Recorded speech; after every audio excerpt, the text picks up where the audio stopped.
Good news naman para sa mga panid nating book collectors. Bukas na sa publiko ang Floating Ship Book Fair na nakadaong sa Maynila. Ito ang report ni Jade De Castro. Tila ordinaryong barko lang ang Logos Hope na nakadaong sa Pier 15 sa Maynila. Pero kaiba ito dahil hindi pasahero o mga kargamento ang sakay nito. Ito kasi ang pinakamalaking floating ship book fair at sa loob nito matatagpuan ang halos 5,000 mga libro. Kanina, formal na itong binuksan sa publiko, bagay na hindi pinalampas ng mga book enthusiasts. Tulad na lang ng book collector na si Vicky Galang. Magaganda yung mga books. Tsaka tulad nito, magaganda. Hindi mo makikita sa ibang bookstore dito sa atin. Ang magkaibigan namang ito, tuwang-tuwa dahil kakaibang experience daw ang makasampa sa dambuhalang barko. Bukod dito, abot kaya rin daw ang presyo ng mga paninda rito. Ang daming books, variety of books na pwedeng bilhin. And besides that, mura pa yung books. So, very enjoyable yung experience niya. Pag-aari ng isang international charitable organization ang Logos Hope at ang mga empleyado rito, volunteers mula sa iba't ibang bansa. Iniikot daw nito ang buong mundo dahil target itong ipakalat ang edukasyon lalo na sa mga mahihirap na bansa. Unable to get the education and the literature that we can provide. Isang buwan mananatili sa bansa ang Logos Hope. 20 pesos ang entrance fee rito at bukas mula Martes hanggang Sabado, alas 10 ng umaga hanggang 9:30 ng gabi. Jade De Castro, News 5. Nagpatalbugan sa runway sinabantay sa kauna-unahang paparazzi fashion show sa Bulacan. Ang mga cute na eksena sa report ni Patricia Mangune. Kompleto sa shades at sneakers ang pa-hip-hop na asong ito. Ang isang ito naman inspired ng anime action hero. Ang iba, fairy tale ang tema at bonggang-bongga sa pang-prinsipe at prinsesang getup. Todo forma sinabantay dahil rumampa lang naman sila sa dog fashion show na Paparazzi na inorganisa ng pamunuan ng North Luzon Expressway. Ito ang kauna-unahang dog fashion show na isinagawa ng NLEX na swak sa mga dog lovers at buong pamilya. So we hold events like this for different people also. Premyong 5,000 pesos at gift certificates ang nakataya sa contest. Kaya karir sa pagrampa sinabantay tulad ng mga nakagown na sina garlic at syrup. Ito po kasing damit na to, dati pa po ito ginagamit. Kasi ito lang po yung natingin kong mananalo po sa araw na ito. Ang poodle namang si Tinkerbell, feeling Brazilian sa gayak. Habang Pinoy naman itong alaga ni Mark na Igorot-inspired ang costume. Sa pagbibihis ng aso, nakatanggal siya ng stress. Hindi kailangan na gumastos ka na napakalaking pera para mabihis ang aso mo. Basta kailangan lang creativity. Enjoy ang lahat ng nanood. Pero ang mga judge, sobrang nahirapan daw sa pagpili ng winner. Pero sa huli, itinanghal na panalo ang poodle na si Migs. Patricia Mangune, News 5.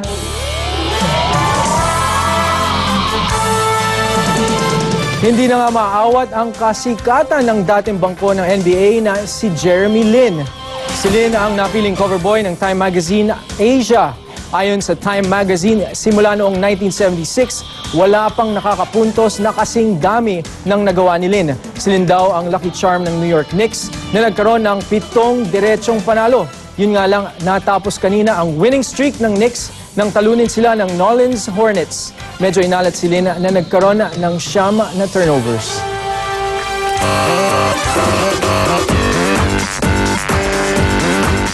Nag-goodbye Philippines na ang aktres na si Rachel Weisz matapos ang 40 araw na shooting ng Born Legacy. Mag-aalas 8 ng gabi sumakay ng eroplano pa Hong Kong si Rachel. Mula roon ay diretso siya ng London.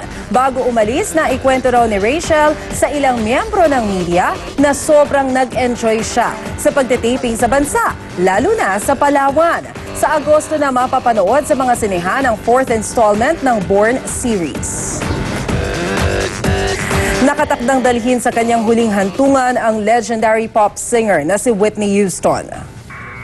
Kasalukuyang ginagawa ang private service para sa singer sa New Hope Baptist Church sa kanyang hometown sa New Jersey. Present ang anak ni Whitney na si Bobby Christina at ang kanyang mommy Sissy.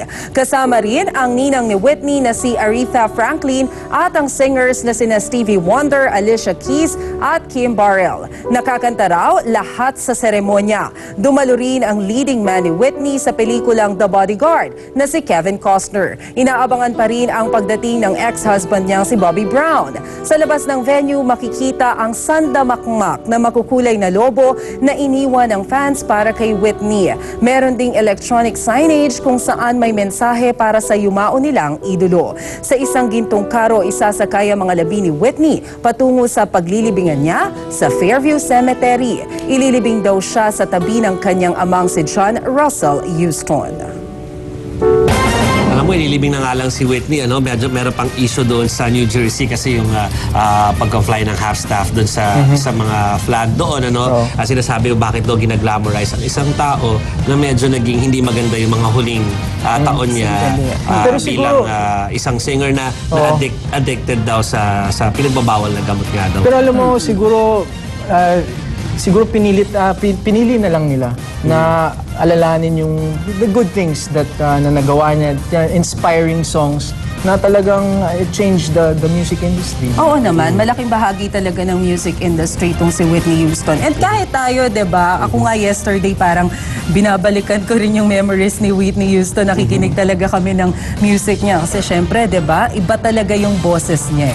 So I think, parang ito yung example, before mo kami tanungin niya, ano? Ito, I think, Attorney Mike, yung example na parang kung naging pangit man siyang ehemplo, ngayon namatay na siya, ito na yung mensahe para sa lahat. Ito yung dangers nung ganong klaseng bisyo, no? Na nasasayang ang talento because of that. So, kumbaga, bigyan natin tribute dahil napakaganda ng kanyang contribution sa music. But at the same time, magandang contribution din from Whitney, yung leksyon sa kanyang buhay. Oo naman. Also, So, ano yung tatanungin mo? Favorite song?